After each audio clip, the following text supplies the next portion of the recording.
Label allows you to add text.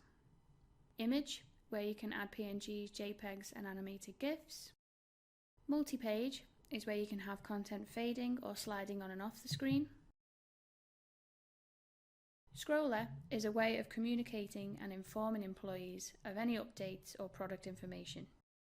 Date and time is where you can choose what format and time zone you want. Data is where you can apply simple data values but also advanced calculated values, so you can create your own calculations from scratch. Grid. This is where you can add group and agent grids, and where they can be sorted and filtered, giving you the ability to only display in particular groups and states. Gauges is just another way of displaying data. We have linear, which is like a ruler. We have rotary, which is like a card speedometer. And we have liquid, which is like a submarine porthole. Video. And this way you can upload YouTube videos, MP4s and PowerPoint presentations. RSS feed. This allows you to embed live local news or Twitter feeds. Web page embed.